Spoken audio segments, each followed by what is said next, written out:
Hey, welcome to Adventures in Angular, the podcast where we keep you updated on all things Angular related. This show is produced by two companies, Top End Devs and Envoy. Top End Devs is where we create top end devs to get top end pay and recognition while working on interesting problems and making meaningful community contributions. And Envoy provides remote design and software development services on the most client-friendly business model. The clients only pay after the tasks are delivered and approved. In today's episode, we will talk about what is new in Angular 18, and we will also just briefly mention, because we don't really have a lot of depth about it yet, but we're also going to mention a bit about Angular 18.1. My name is Lucas Paganini, your host in the podcast. Joining me in today's episode are the also hosts, Armen Vardanian. Hello, everyone. I'm finally back to the podcast. Subrat Mishra. Hey.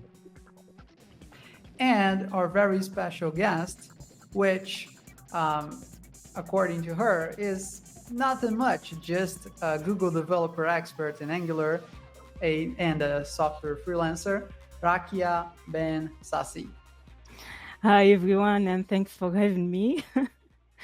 Maybe I said just because my early background was actually, I was at the beginning of my career a Java developer. And after over a decade, I became a JDE, which was not the main maybe expertise or main focus in my career. But thanks anyway. No worries. Thank you for your time. Thank you for being here. And well, let's get to it. So there are many things that were released on Angular version 18, but I would like to know, Rakia, from your point of view, what are the most relevant ones, and then we can start from there. So for me, maybe not it was since a while there, the feature deferrable, and I was very happy to see that it has reached a more stable phase in the version 18. And it was also amazing how companies like Build.com have reached an improvement in their bundle size with 50%. Thanks to using this feature deferrable. Besides this, I'm also excited about the improvement toward the use or the development of Zoneless Angular application, and which will be hopefully with the use of Signal will let us avoid a lot of struggle with the change detection, especially when the applications goes more complicated. Yeah. Yes. Okay. So a couple of very interesting subjects. If that's okay with you guys, I would rather start with Zoneless because I think there's a lot of hype in there, and Well, it's a it's the subject star of that, the show. yes, a lot of hype, and a lot of people haven't really tried the new experimental Zoneless support yet. And well, I guess we can first start with what are the maybe the drawbacks that aren't clear to those that want to try Zoneless. Maybe there are things that they don't know that would be problems if they actually did try it. I think that the change detection topic in general looks like a monster, maybe.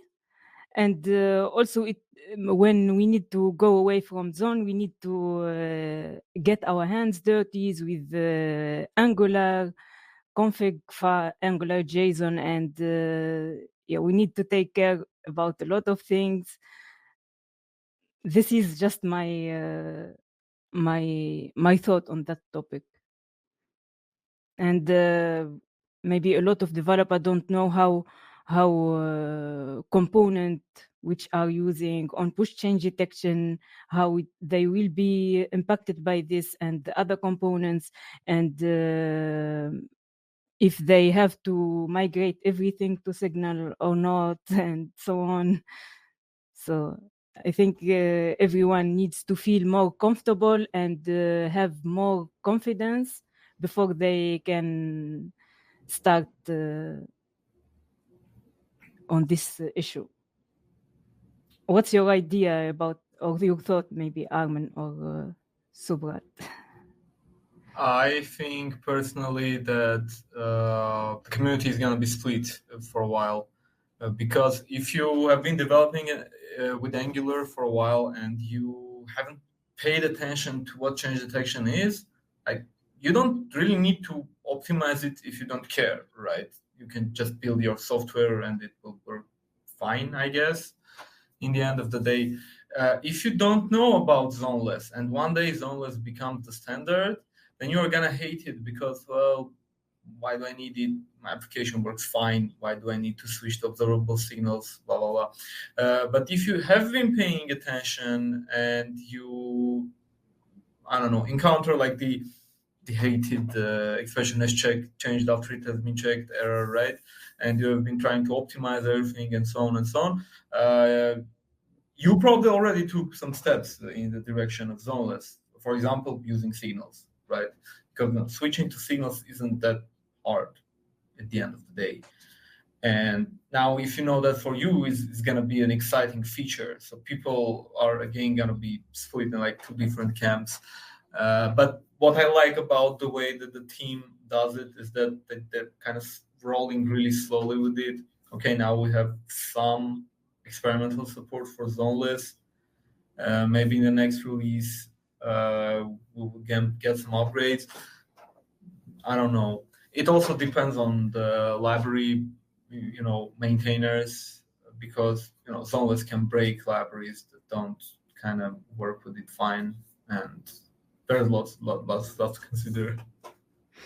Well, one expression came to my mind now. So it was about the on-push change detection. So whenever any developer needs to or think or want to use the on-push change detection, they should be aware of the code design, and they should be aware of the immutability issue and so on. So I think that also for me, as any Angular developer, I need to be aware what should I take care of on my applications code design when I have to use Zoneless. What should I change in my code design? Should they are there some? So that's it's about the code design and how much should I refactor in my application. Yeah, I was just thinking the same thing. Like these journalists will like people will focus more who already have on push change detection strategy on, or maybe if they care a lot about the how the change detection works, and they will like be eagerly waiting for this change to be go full on, and maybe they are doing some experimentation in their dev environment with experimental feature. But yeah, at the end, I think how Angular might goes is as it backward compatible. It just like when everything goes zoneless, it just works. So you don't need to worry much about how the zoneless will how you need to handle it. But yeah, if you are doing on push, then you are in a good direction. Well, if you are thinking about it, Yeah, actually just migrating to Zoneless is quite simple in the sense that you just, you say provide Zoneless change detection and remove Zone.js, and it's kind of fine. If you have already using the on-push strategy, you also probably will be fine. But the thing is, we don't really know the symptoms of this disease yet because, well, people have tried it experimentally. Obviously, no one uses this on a production application to really know where they can have bugs or whatever. Like I have a personal website. I built it with Angular. I put like experimental Zoneless on it, but it's a really irrelevant app. Like it's not doing anything complex, right?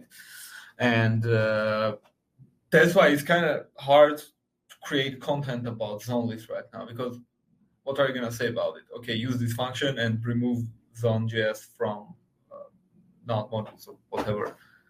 And then you're like, okay, it's experimental, don't try it, and then it's over.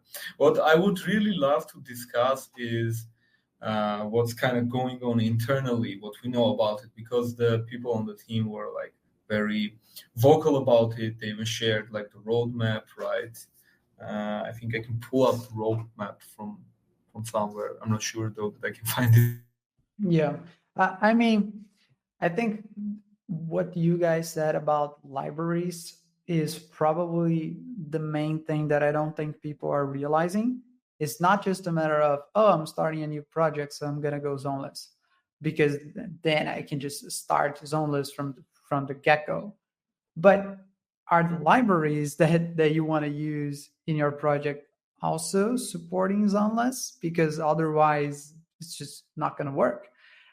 So it's tricky, because at one hand you want to start using it, at least I do, but there are just so many other pieces that just don't feel stable enough yet that I'm not even sure if it makes sense to use it at all, like unless you're a library author and you want to make your code work with that new standard, then sure. But for people that are writing applications, I'm not sure if it's the right time for that. Absolutely, you brought to the table a very important point. It's just like when upgrading. It's actually one of the hurdle when why some projects didn't upgrade to higher Angular versions, because they use a lot of libraries that are not ready for the new Angular version. This is one point, and the other points, it's not stable. Some parts are in developer mode, and for me, for example, as maybe PO or someone who has the decision to add new features to the backlog and to the planning of our next sprint, I need to be aware of the business value. It's no when I have a lot of other features and so on, what can I win from it, and can I give it a higher priority so that my developers will spend more time with it, or it's not the right time for it. And also, if you look at the official blog post when Angular 18 was released, it was written by Minko. And when it comes to defining, to announcing, right, the new experimental zoneless exchange detection, one thing that he mentions is improving composability for micro frontends and interoperability with other frameworks. I think that's really interesting. Like, what does he mean by interoperability with other frameworks? How does Zoneless make Angular more interoperable with React or Vue or whatever, and even for micro frontends for that matter? Very good question. Who wants Yeah, I to think be a volunteer to answer? I have a small opinion here, because June was a heavy outside library. It doesn't have in other places. If you're combining that with suppose any micro front end, and you need to have those also running in your bundle, maybe if you're doing server side or client side, then you are removing the zone and having the signals weight change detection and everything, it reduce a little bit of weight from the microservice.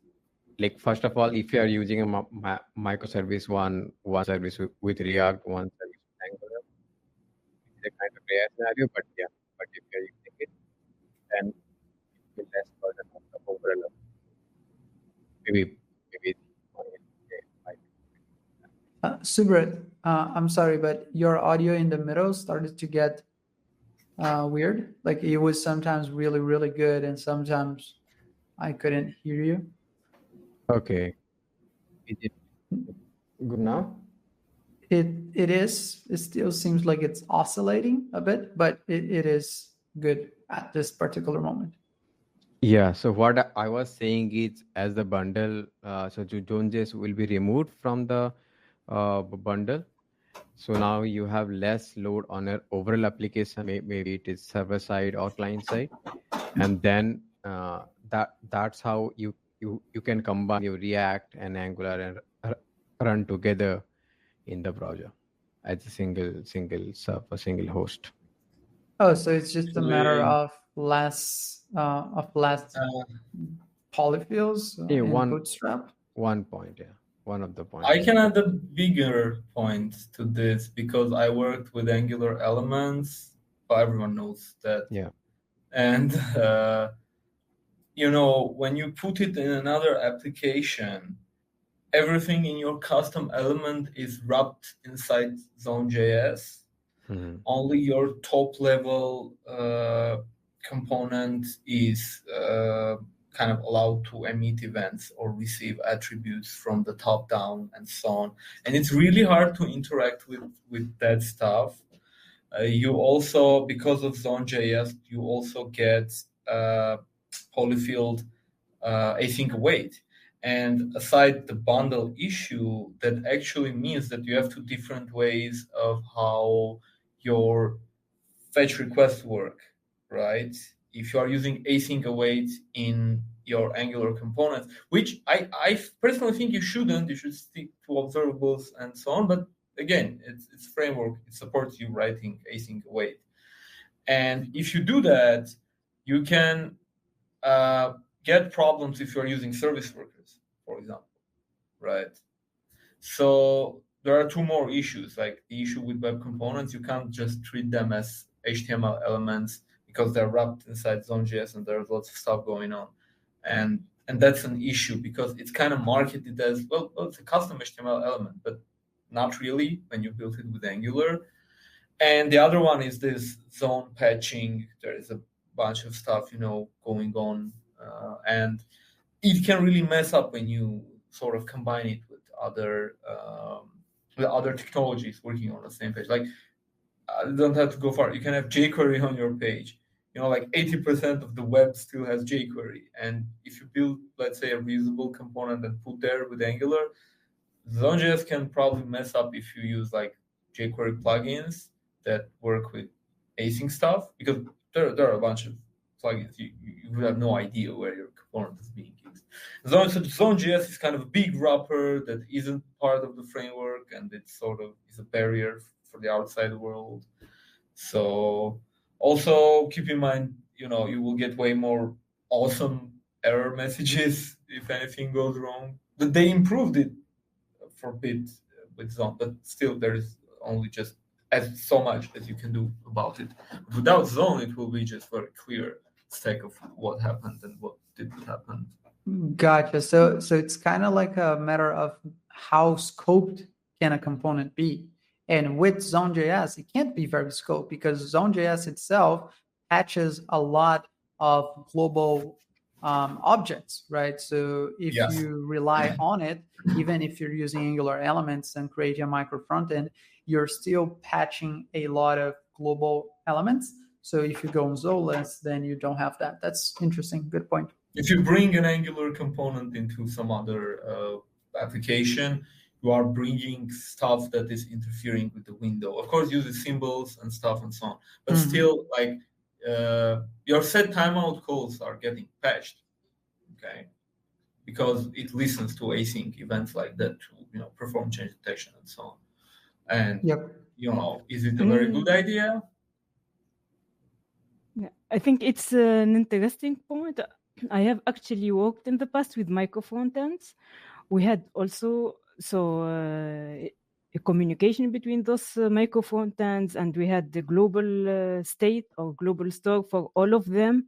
But honestly, I don't remember any problem that I have seen and that I can say, oh, that problem could be solved now with Zoneless. So we had at the time NGXS as a state management library, but yeah, maybe It depends from app to app and from which features are they. But maybe this interoperability issue could be maybe better explained with concrete examples that we can show how, so this is the problem and how it will be solved. Oh, trust me, no one has ever had that issue. We just like to pretend in the community that we had, because obviously there is hypothetically an issue that can arise with all those wrappers. But for starters, not very many people do micro frontends at all. And not very many people do micro frontends with Angular. So it's just a good improvement. It's just not the main selling point, I would say. Like Zoneless is great for bunch of other stuff, and micro frontends is just, yeah, okay. If you had any problems there, you probably don't have them now. Okay, that's like the maybe as a problem that we see often is that when your change are not detected, you try this CDRF change detection reference and so on, and you try a lot of workarounds and maybe a bit of dirty ways, and you feel that it's very hard to detect the change, and you have no clue why it's not detected, although you have already considered the immutability issue and so on. I don't know if this is one of the main issues that could be solved with Zoneless. I think it will be solved with Signal, introducing Signal, because I think when people start using Signal and on push, they kind of no need to much worry about updating change it as a reference and all. So I think combinedly, slowly, when we'll have Zoneless release, with if you see like 3-4 release back from 16 small features, and combinedly it will help a lot in the future. Actually, I'm sorry, but I really would love to add the point that this new change detection is actually already in the framework, and it's kind of stable. And it just works now in parallel with Zone. Okay, so now if you update signals, well, updating a signal is a synchronous action, right? Yeah. And in Angular with Zone, we know that the updates to the UI only happen with async stuff, right? So set timeout, I don't know, promises resolve, and so on. But now you have signals which you update synchronously, and with this new change detection, it's already baked in version 18. It will update the UI independent from Zone.js. Okay, you can just add the provide zoneless whatever to say, okay, I don't need zoneless at all for no scenarios. Potentially, if you are only using signals, like if you begin a new application and you say to yourself, okay, I'm just going to use signals everywhere, then you probably should be fine, because detecting if a signal has changed is a way simpler task, right, than patching APIs, listening to them, listening to some application, ref tick, blah, blah, blah, whatever we have with Zone. Now signals are a part of Angular, so they can easily notify that, okay, my value has changed if you have to update UI. I think, I don't remember who was it on Twitter, but it was really short and beautiful explanation of now with signals and zoneless, you can think of the template as being wrapped in an effect of a signal. And it kind of makes sense. Signals would, just like with effect, signals will say, okay, I've changed, update this part of the UI, and so on. Of course, classical change detection will just continue to work as it used to. It will just become granular. Change detection itself is not changing. That's what's important for us to answer. The scheduling of change detection is changing. Yep, good point. All right, let's move on to some of the other stuff that we had on Angular 18. So besides zoneless, what else that is interesting there is to talk about? I think the default content projection. Yeah, that's a nice feature actually, especially when we have some shared content and it allows me, for example, to avoid some duplicated code, and also to have some, maybe to deliver some content for some hosting component out of the box, and they don't need to push it or to deliver it. Yes, that is very interesting. It's a nice quality of life improvement. It's doable in previous versions of Angular, but it's just ugly. Like, I have this little snippet of code that you create a wrapper element around the empty space, and then you check if the inner HTML is empty or not. It's like, you look at it and you think, I don't really want to write that, but that is actually the safest way to do this operation. So it's good that now we can have default fallback content for ng content. There was also a lot of other things that were experimental, or not experimental, but developer preview and became stable. But I think the other major thing was actually server-side rendering updates and updates to hydration, event replay. There was a lot of things around that area. I really love seeing the updates to server-side rendering, and I don't care for them in the sense that I've never actually developed a server-side rendering app. We have like enterprise projects, and none of the clients care about, loading times, LCP, and all of that stuff. But I hate React, and I hated that they were so ahead on the server-side story, and at least now we're kind of getting back at them. Also, it works kind of fine, although I have encountered problems with hydration when I tried a bunch of stuff on my personal side project, and but it's still very good. It's still very good, and improvements are nice. I love event replay. Yeah, it's a great, a good step toward the interactivity and improvement for the user experience, and also avoiding that the user will feel a bit blocked till everything is ready on the UI, which could be frustrating or will lead maybe to lose some business value, especially for very big applications. Maybe even if they are not server side rendered, but maybe they use the hybrid approach with a mix between SSR and CSR. They could also benefit from this new feature. It's also a step towards resumability in the future, and partial hydration too, which is something they. I think we had another episode with Jessica Yanyuk, if I remember correctly, and she was working on the partial hydration story, right? And there were lots of great promises, and it's nice to see them, roll out all of that stuff. Really exciting. Yes. Yeah. Yes, a lot of things in there. I have actually built a server-side render website, which was my own website actually, and because it was a blog and I wanted good SEO, then I did server-side rendering on it. And what I think I mentioned this once in the past, but it's not something that I talk about a lot, is when I did server-side rendering was on Angular version 4 or 5, I think, the first time that I did it. Yeah. It was very in the early stages. It wasn't even called like SSR. It was just Angular Universal, and the docs were just non-existent. It was so tough.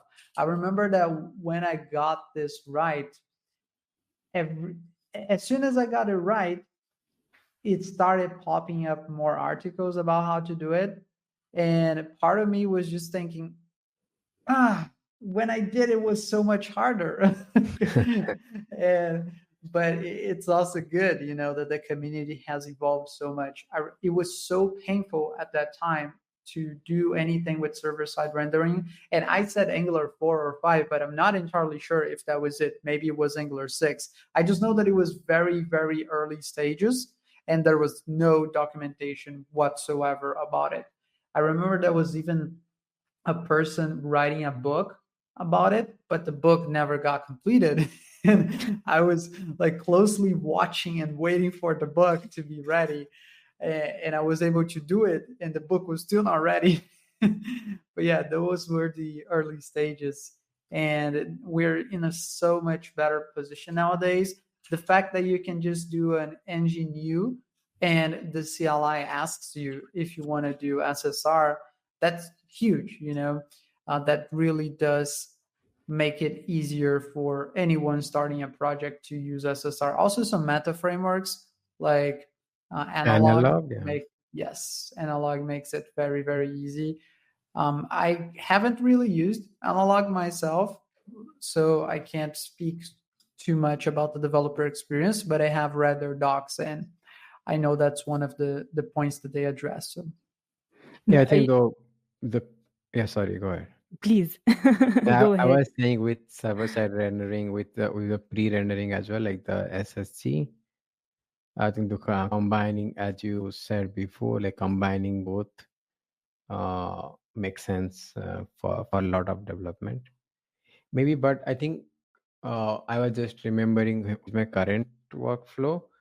We are using React though for server-side rendering, but still, like for a micro front-end point of view, it makes sense to make a lot of sense to make server-side rendering than for an enterprise application.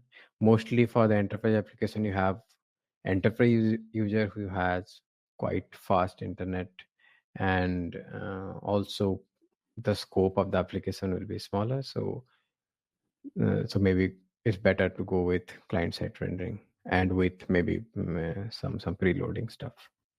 I find the hybrid approach also very interesting, Yeah. because maybe at the beginning, when we think about SSR, we think about static websites, but the hybrid approach will give a new chance, maybe, or an opportunity for enterprise applications to use also SSR, but we need to decide which parts, where there is, for example, no dynamic or real-time change in the DOM and so on. Those parts could be server-side rendered, and the other parts will be client-side rendered, and which will be a plus or an improvement for big scale or large scale applications. Yeah, I think as we all are here, one thing just popped to my mind. Like maybe it's an off topic, but how, suppose someone is starting a new application, how they should decide they should go server side or client side if the SSR, like the SEO is not a big thing for them. Any thoughts? Is it a question or? Yeah. It's a So, question for everyone. example, let's say that I have maybe a big e-commerce application, and they have, for example, one of my pages are frequent asked question. This page is a kind of static page. I can use SSR for this kind of question, or for privacy and I don't know, such informations for the users. But let's say that I have some other views.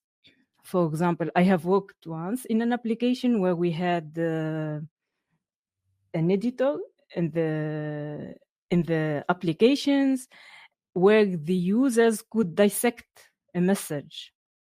So they can select some parts of the message and extract them as a fields. And we were actually generating DOM elements in depending on the user interactions. For such kind of features, I cannot use SSR because the DOM will be changed in real time and it will depend on the user interactions. That's why I need to be more careful which pages, which I am sure they will stay as they are, no matter what how the user interacted with them, and which parts will be changed Like, for example, I don't know, shopping cart, it will definitely change and show new items and so on. Yeah. Or, yeah. This is just a simplification for how to differentiate between what is more oriented to SSL and what's more oriented to CSL. I think one maybe like a rule of thumb would be obviously this is a business question. If you are building a big I don't know, collection of blogs or something, or a big platform that people use, like social media, obviously you would need SSR so that people can load your app as fast as you can. And of course, on the other side, if you're building like some I don't know, enterprise grade, for instance, we once built a dashboard for 4 months on the dogs that were working with some paperwork when loading stuff on the ship, and this is like their job. They open this app every day and it's cached on their, I don't know, they use iPads, for instance, to open that one app, and you don't need to think about SSR there. So if you know your business case, it's kind of easy to decide. But if you are not sure if at one point you will have to have like SSR or not, maybe if you're just starting the app, it might be a good idea to just start with SSR, because mostly you won't have to change a lot in general. But if you already have a big app, switching to SSR will probably pick up some problems. Not that bad, obviously, but if you just started with the SSR, I mean, I don't think it will do much harm to you at the end of the day. You will just develop your app. If you're not doing like complex DOM manipulations, even if you are doing, there are always like these new functions, right? After render, after next render, you can just wrap that stuff. It's always easier to do that when you are beginning to code instead of like refactoring it. So still, if you're definitely sure your app is just going to be used, like a job, like an enterprise app, then you probably don't need SSR, and you will never need SSR. If that client wants something, public facing, they will probably just want a new app, not just one page in your enterprise app that will be public facing or something. So yeah, we need actually to consider the DOM change and the DOM structure. How complex is it? And the SEO, how important is it for our app? And also the how important for us, is it more important for us that the user will see as quickly as possible something on the page, or that they could be interact as quickly as possible? Because with SSR, the user can see something, but they can't interact until everything will be available, all the JavaScript and all the events and so on. So there is an improvement. The time to interaction is could be slower than CSL, but they can see something quickly, but they can't interact with it. It depends on the application also, and on which kind of application we are talking about. For some big applications or some companies, even a delay of maybe 5 milliseconds, or 10 milliseconds could cost them something. For other applications, it's not so bad to have such a delay. Yeah, it also makes sense. Like I was just thinking about for a new starter, if they're starting up, because if they're starting with SSR, they need to deal with a lot of things which is not related to Angular. Maybe they need to deal with the server, how it's handling, how much traffic it should handle. Because with the client-side rendering, they are just serving the file, maybe from a CN or something. But now you need to do a lot of things. You need to your event loop leaks. I think a lot of things are there in the server which you need to need to know about if your application might get more traffic. Yeah, so those things we should keep in mind and do SSRSs. Yeah, I think we can come back to the topic. Yeah. All right. There are still way too many things to talk about, and we haven't even touched on 18.1, which was released like hours ago, and just introduced an entirely new operator. But at the same time, the time really flew by, and we're already spoken for 40 minutes. Before we start wrapping up, I want to make sure that we cover cases that maybe we didn't talk about, but that might be relevant for Rakia. So Rakia, is there anything that we haven't touched on yet, and perhaps you think that we should, like something that is important enough and we haven't touched? So that's kind of like a catch-all question. Maybe the improvement in the Forms API, the new event subscriber that could. So now we can subscribe and catch events like pristine event, status event, touched event, and value change event, which is a kind of more refinement in the Forms API. Yes. So that specifically, just to make it clear for the audience, is it more than just a new property that was exposed in the form control, in the abstract control, or is it, because from my understanding that was it, right? It's a new observable that is exposed and allows you to listen to all sorts of events that an abstract control can trigger. Is that correct? Yeah. Okay. Nice. I gotta be honest, I'm still questioning the value of it. Like I see this as a very good quality of life improvement, but I didn't saw that announcement and thought, okay, let me rewrite that component to use that. It was just, okay, we already have that because we already have the separated observables, right? So we can listen to the status changes, and we could listen to,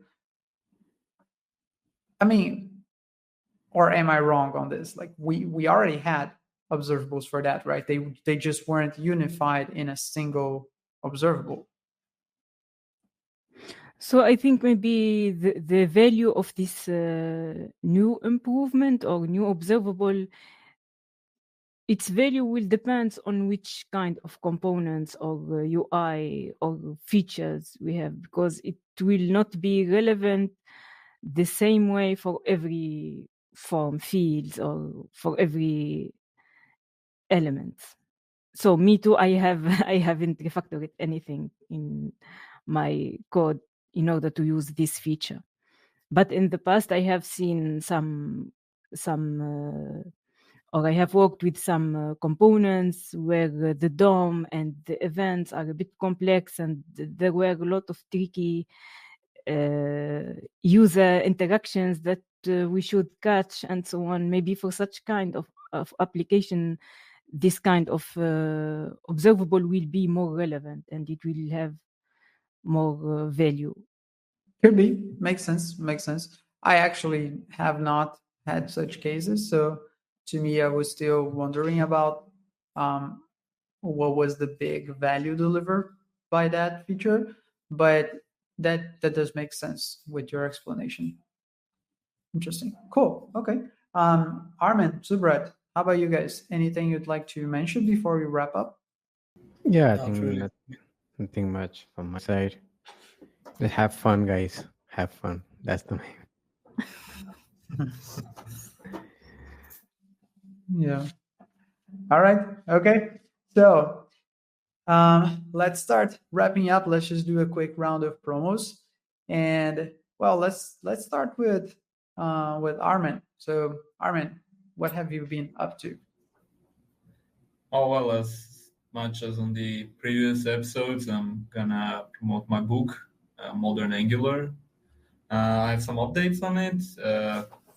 Like 5 months ago, it went into early access, so you could read some of the chapters. Now, actually, all of the chapters are available, but it's still not the final version of the book. But the book is in production, it's being copy edited right now. Hopefully, in several weeks, it will go into print, and that will be the final release of the book. So, of course, obviously, I'm super excited about it. And our today's topic is actually the reason that the book took a bit longer, because when we were close to finishing it off, we realized that in like 6 weeks, the new Angular version will come out and probably render the book kind of obsolete on print. And we decided to hold a bit, to wait to see the version finally come out. So this is actually, because of that reason, the most up-to-date Angular book right now. Kind of not anymore after today, because we now have like the LED directive and so on in Angular 18.1, but it's not really the big stuff. So the book covers everything that we start getting after Ivy, essentially. So you have standalone components, how to migrate to them. You have better RxJS support, dependency injection changes, everything. SSR improvements in unit testing, everything that we have new in the framework. And the book is following like a project building format, in the sense that we build an enterprise app with the book. You can code along, and all the features sort of explained in the chapters are also done in specific formats. So first we introduce like a problem that we had previously. We introduce the solution on a new project, on the one that we're developing. And then all the final parts of the chapters also have guides on migration, how you can migrate to standalone components, how you can migrate to using the inject function and like the new guards and resolvers and whatever you have, and so on, how you can migrate to SSR. So yeah, it's sort of the handbook for anyone who has not been up to speed with the improvements in Angular and wants to quickly learn what's new in the framework and how they can sort of set their projects up to use all the modern features. So yeah, that's my book. I hope if anyone decides to buy it, that it is of help to you. Awesome. All right. And just what's the name of it again, just so that people can search for it? It's called Modern Angular, essentially what we have. Okay. Modern Angular by Armen Vardanian. Cool. And well, on my end, I'm just going to promote the two companies that produce this show. So Top and Devs produces a lot of other podcasts, not just about Angular. So if you're interested in that, I'm also actually hosting the React show. I do love Angular more, but I also know about React, so I also host that show. And there are many others as well. So if you're interested in other subjects, be sure to check out all the podcasts available on Top and Devs. And Unvoid, which some people might not know exactly how to type it, but is with UN, so UNVOID. And the difference between Unvoid and other software development agencies is that in general, when you try to hire developers, they always charge hourly. And that's not very client friendly, because you never really know how much it's going to take. And if there are overtimes, you just keep wondering, like, is this taking longer because the person is just taking longer to get paid more, or is it like really it really makes sense that it's taking longer? There's always this question, and it's just frustrating for clients. So Unvoid fixes that by agreeing on the prices per task with the clients beforehand, and the clients only pay after the tasks are delivered and approved. So the clients also can do quality control to make sure that what is delivered is up to their quality standards before it actually becomes billable. So it's extremely client friendly. And yeah, so if you're interested in that, be sure to check out UNVOID, unvoid.com. This is going to be my picks for today. Rakia, how about you? Okay, thanks for the opportunity first. So I'm actually building a community with which was started with my Medium blog. I have reached today 188 articles, I think, on Medium, and I have also a YouTube channel. I will invite you guys to join it and subscribe to it. And maybe for everyone who would like to build their web performance muscles, I will invite them to join over 31K students and enroll on my Udemy video course about mastering web performance from novice to expert. And my second Udemy video course, which was published on April, there are also over 3K students. And here is a bonus for everyone who would like to get the chance to get those courses for free. You can join my newsletter because I share their free access to my video courses. So my newsletter is Rakia Ben Sassi, together written without dot, Rakia Ben Sassi .substack.com. And that's Awesome. Thank you. Subrat, how about you? Yeah, I would like to promote my channel, which is Fun of Heuristic. So I'm not putting much content now, but yeah, I'm trying to be motivated again and start putting it. But yeah, we have some good content in the past. Please go and check them. Okay. All right. Guys, thank you so much for those listening to us. Thank you for sticking up until the end. Have a great week, and I will see you in the next one.